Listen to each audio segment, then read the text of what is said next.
오늘 특별 법문을 해드리고 싶은 것은 여러분들의 건강에 대해서 제가 특별 법문을 해드리고 싶습니다. 우리 인생은 부귀영화 또 명예, 정말 제복, 우리가 누구든지 복되게 물질을 누리면서 좋은 환경 속에서 복되게 잘 살고 싶어 하는 게 우리의 욕심이고 당연한 어떤 욕심이라고 할 수 있습니다. 근데 우리가 그런 부귀영화든 명예든 사회의 어떤 지위든 어떤 자손들의 어떤 영화든 모든 환경 조건이 다 갖추어진다 하더라도 여러분이 건강을 잃게 되면 아무 의미가 없어집니다. 신외무물이란 말이 있습니다. 내 몸 밖에 아무 사물이 없다, 이런 뜻이에요. 내가 존재하고 부모 형제도 있고, 내가 존재하고 자식도 있고, 내가 존재하고 여러분들이 있고, 여러분들이 있고 제가 존재하고, 여러분들이 존재하고 사회가 있고, 모든 것은 주체적인 내 자신이 있어야 모든 사물이 존재하는 것입니다. 그래서 몸 밖에 아무 물건이 없다. 신외무물. 그렇기 때문에 우리의 건강은 가장 소중하고 우리가 가장 지켜야 나가야 될 가장 첫 번째의 중요성이라고 할 수 있습니다. 우리가 열심히 일을 해서 돈을 버는 것도 중요하고 또 가정을 잘 이끄는 것도 중요하고 또 사회적으로 명예를 얻는 것도 중요하고 주변 사람들하고 잘 나누는 것도 중요하고 나름대로 복되게 나름대로 명예를 지키며 사는 것 다 중요합니다. 그러나 내가 진정으로 건강할 때만이 그런 것이 의미가 있고 누릴 수가 있는 것입니다. 근데 여러분, 건강이 여러분 뜻대로 안 될 때가 많죠? 내가 아무리 건강해지고 싶어도 갑자기 허리가 아픈 경우도 있고 머리가 띵하니 아픈 경우도 있고 또 갑자기 몸살이 나는 경우도 있고 또 어떤 분은 코로나 주사 맞고 후유증으로 힘든 경우도 있고 등등의 내 본의하고 다르게 기운들이 움직이고 건강 상태가 변화를 일으킵니다.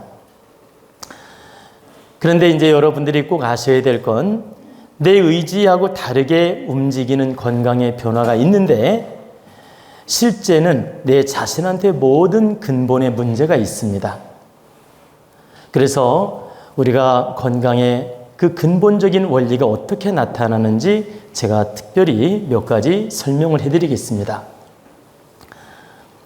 우리가 머리가 아프든 허리가 아프든 다른 부위가 아프든 또 나쁜 질병이 생기든 팔다리가 아플 수도 있고 어떤 형태로든 건강이 안 좋아질 때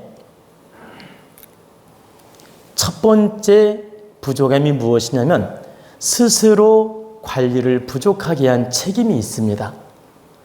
내가 운동을 게을리 했든 무리하게 노동을 했든 질서 없이 행을 했든 그 준비 안 된 상태에서 무리하게 물건을 들었든 어떤 형태로든 내 관리 부족이 있다.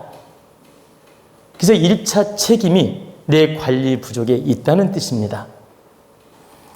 그리고 두 번째는 그동안 살아오면서 내가 마음을 잘못 썼든 또 행을 바르게 못했든 인연관계를 잘못 맺었든 어떤 형태로든 탁한 기운이 1%씩 쌓였다가 보십시오. 1%씩 쌓였다가 내 사주팔자 운이 나쁠 때 요 기운하고 접목이 되면서 건강이 확 나빠지거나 변화를 일으킵니다.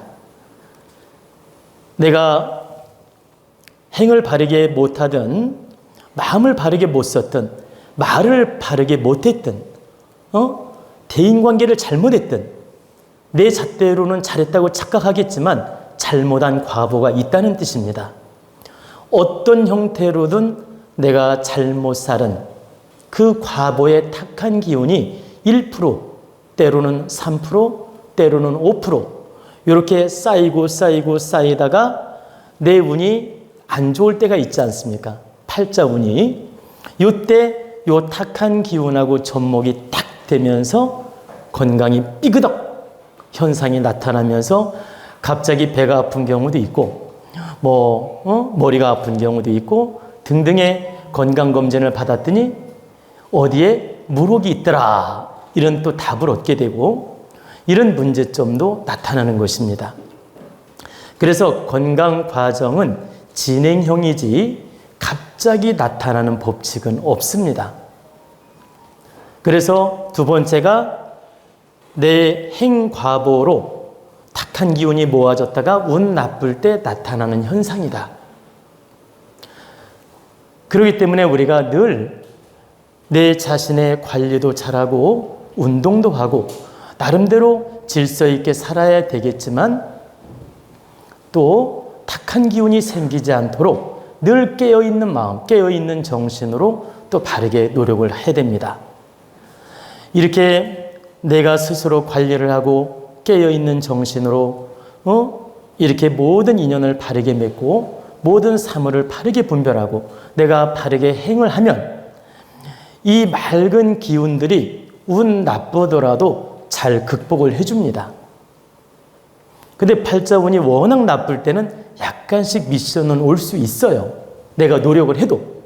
그러나 내가 바르게 노력할 때는 그 탁한 운이라든가 사주팔자에 어떤 건강운 나쁜 운이 온다 하더라도 잘 극복하게 도와준다는 뜻입니다. 또 하나는 여러분들이 나름대로 관리를 잘하고 나름대로 바르게 살려고 노력을 하고 나름대로 노력을 하더라도 뜻하지 않게 건강이 나쁜 경우가 있습니다. 바로 그 경우는 여러분 가족 중에 운이 나쁘고 탁한 기운이 서려 있는데 여러분 형제가 됐든 부모가 됐든 자식이 됐든 운이 나쁘고 탁한 기운이 서려 있는데 여러분들 중에 한 분이 그 대역으로 사명으로 그 대역 역할로서 건강을 대신 희생양으로 나쁜 과보로 치르는 경우가 있습니다. 다시 말하면 액땜 작용으로 가족의 탁한 기운을 짊어지고 풀어내는 경우가 있다. 그래서 여러분 중에 내가 몸이 이유 없이 심하게 아팠다.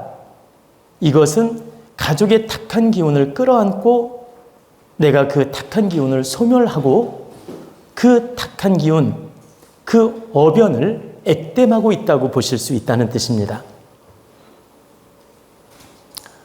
그래서 여러분들 중에 뜻하지 않게 내가 몸이 아프고 힘들고 어려움이 있다면 가족의 탁한 기운을 대신하는 경우도 있기 때문에 이것을 꼭 부정으로만 생각하지 말고 기꺼이 내가 감수할 수 있다면 감수해서 풀어내겠다. 우리 아이가 건강운이 안 좋다면 내가 기꺼이 내가 대신 아파서 이걸 다 풀어내겠다. 그러면 내가 아파도 된다 이 뜻이 아니고 내가 이걸 가족의 탁한 기운을 대신하는 마음으로 희생하는 마음으로 잘 풀어내는 마음으로 공부거리로 받아들여서 잘 풀어내는 마음을 갖게 되면 나를 통해서 다 소멸작용을 합니다. 근데 내가 탁한 기운을 대신 흡수했는데 원망을 하고 탓을 하고 지혜롭지 못하고 막 그 탁한 기운을 뿜어내게 되면 이 탁한 기운하고 나랑 씨름을 하게 됩니다. 왜 그러냐?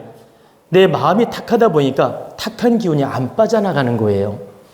그래가지고 계속 내 탁한 기운과 그 병맛 탁한 기운하고 같이 유유상종으로 도는 겁니다. 보십시오. 유유상종 끼리끼리 탁한 기운끼리 놀다 보니까 그 병이 쉽게 안 빠져나간다. 그러면 어떻게 하면 빨리 빠져나가느냐?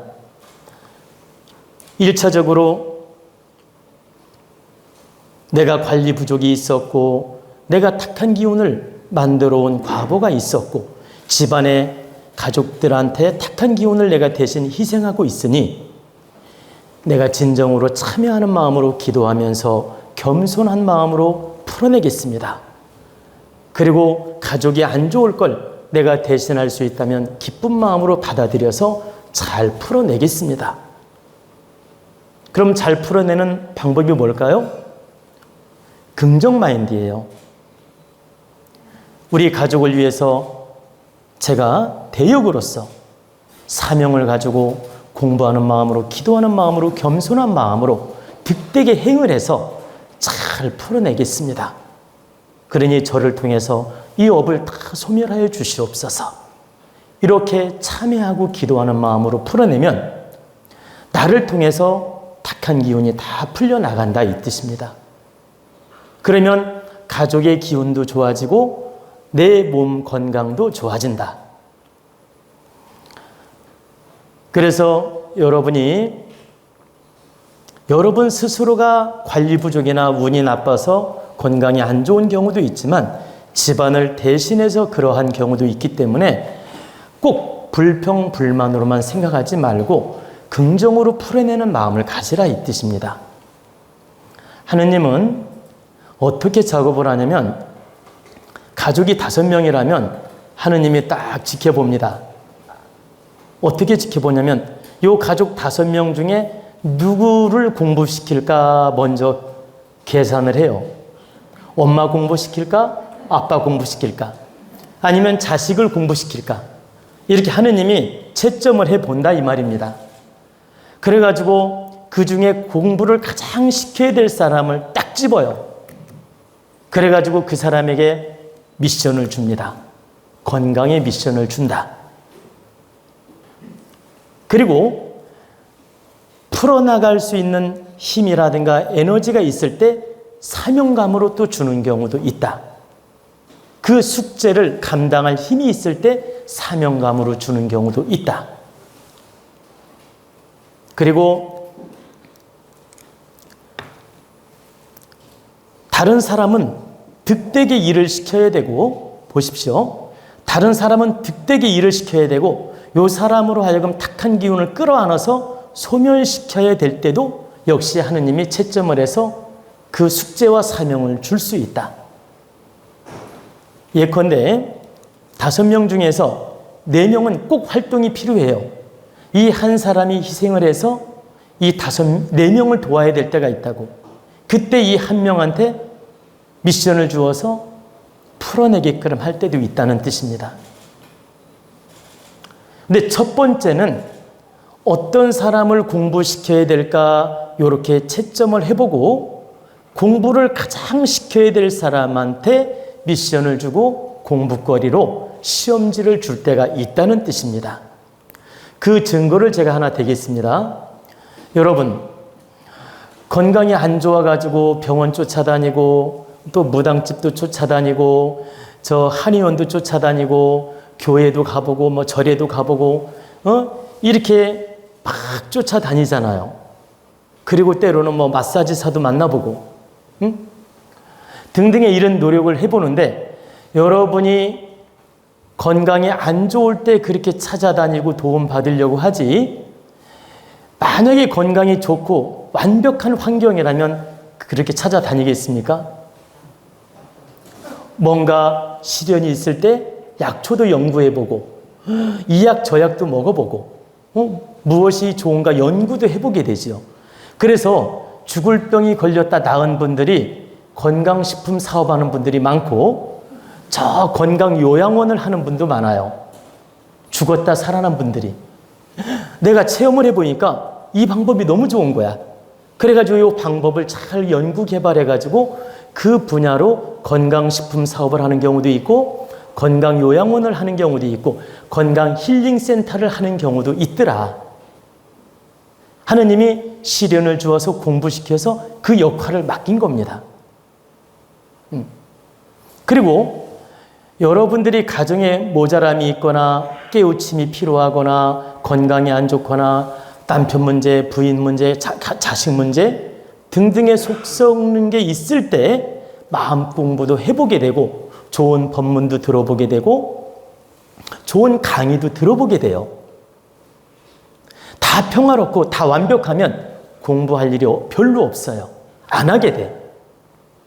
뭔가 부족함이 있을 때 채우기 위해서 노력한다는 뜻입니다. 즉, 건강뿐만 아니라 모든 삶에 부족함이 있고 어려움이 있고 힘든 고비가 있을 때 우리는 선지자도 찾게 되고 좋은 법문도 찾게 되고 좋은 공부도 찾게 된다. 그처럼 우리가 건강이 안 좋을 때 여러 방면으로 방법을 찾게 된다 이 뜻입니다. 이 방법을 찾는다는 자체가 내 공부 인연을 주는 것이다. 즉 병원에 가서도 내 공부거리가 있고 한의원에 가서도 내 공부거리가 있고 아니면 절에 가서도 내 공부거리가 있고 또 어떤 인연을 통해서 공부거리가 있고 또 우리 도원대학당에 와서도 공부거리가 있고 이렇게 공부거리를 주기 위해서 여러분들 환경에 시험지가 오는 경우도 있고 건강에 시험지가 오는 경우도 있다. 그래서 어떤 시험지가 오거나 몸이 안 좋거나 이렇게 어떤 어려움이 올 때는 딱 알아차려야 돼요. 하느님이 이건 나를 깨우치고 공부시키는 뜻이 있구나. 그러니 내가 반성하고 참여하면서 좋은 법문도 들어보고 내가 참여하는 마음으로 깨우치는 공부도 해보고 정말 반성하는 마음으로 기도도 해보고 이런 정성스러운 노력이 있어야 됩니다. 그럴 때 내 기운이 맑아지고 방법들이 생깁니다. 여러분들이 몸이 아프고 어려울 때 배짱 부리고 고집 부리고 목에 힘주고 자존심 내세우면 절대 좋아지지 않습니다. 하느님이 더 어렵게 만들고 더 치게 됩니다. 이 대자연이 더 어렵게 만든다. 무조건 내 환경이 어렵거나 내가 건강이 안 좋을 때는 내 죄가 있구나. 내 아픔이 있을 땐 내 죄가 있구나. 내가 잘못 살은 반드시 죄가 있구나. 내 근본의 원죄가 있구나. 이걸 깨우치고 먼저 참회하고 반성하는 마음을 가져야 됩니다. 그리고 근본 원리가 무엇인지, 그러니까 내가 몸이 아픈 이유가 무엇인지, 우리 환경이 어려운 이유가 무엇인지 이 근본 원리를 찾는 공부를 해야 된다. 그러면 반드시 내가 잘못 살은 원죄가 있든지 행을 잘못한 과보가 있든지 내가 운영을 잘못한 과보가 반드시 있음을 알게 된다. 그때 하나하나 붙잡아서 공부도 하고 붙잡아서 깨우치기도 하고 붙잡아서 다르게 노력하는 것입니다. 그러면 하느님은 반드시 여러분을 돕게 되며 이 대자연은 여러분을 반드시 돕는다. 그래가지고 어려운 환경도 풀어주고 건강은 나쁜 것도 풀어주고 집안의 탁한 기운도 풀어주고 맑은 기운으로 전환시켜준다는 뜻입니다.